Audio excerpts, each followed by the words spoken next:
In this video, I want to share what's happening at the beginning of the book of Mark.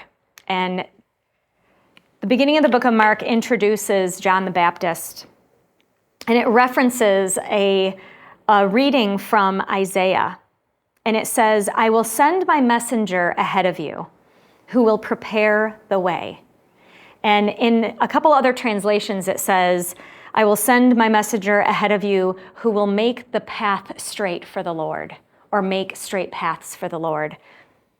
And that's right there in Mark 1, right at the very beginning. And the reason why I wanted to highlight that today and why I wanted to talk about that today is because I think sometimes as believers, we are making, instead of following in John's footsteps as we prepare a path for Jesus or for people to find their way to Jesus, I think sometimes we're making a path crooked. We're not making a straight path to him. We are overcomplicating things. And so as I was reading this and I was looking at it, it says, "A voice of one calling in the wilderness, prepare the way for the Lord, make straight paths for him." And when I think about this passage that came out of Isaiah, and it was saying that there was going to be someone who was going to come, and he was going to prepare the way for Jesus to come.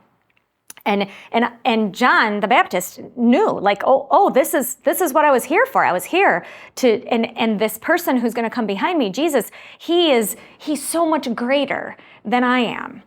But he knew that he had a purpose, that he was created for a purpose to make straight paths for Jesus, to follow after him so that he could do the work that he had to do.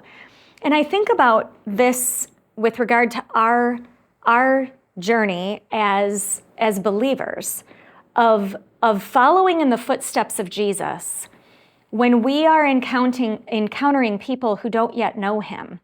And I think sometimes instead of making straight paths for Jesus, or making straight paths where people can find their way to him, I think there are things that we do as believers, things we do in our relationships with others, or things that we even do within our churches sometimes that are creating obstacles instead of those straight paths, of making openings. And I think of a wonderful author and just humanitarian named Bob Goff.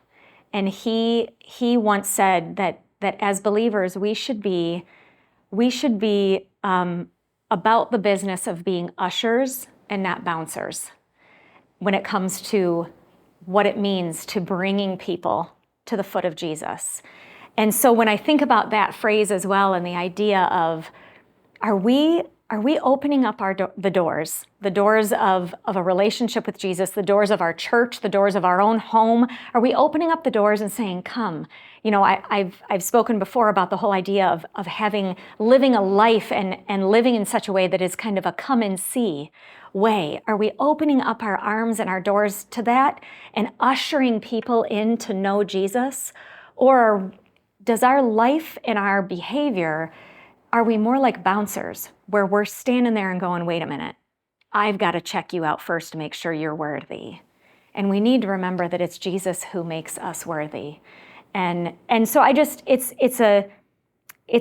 this passage was in reference to John the Baptist, but I often look at a passage and I think, what does this mean for me? What can I take from this about my walk with Jesus? And it reminds me that I just want to make sure that I am clearing the path for people to be able to know him and walk with him. And I hope you reflect on that as well. Have a great week.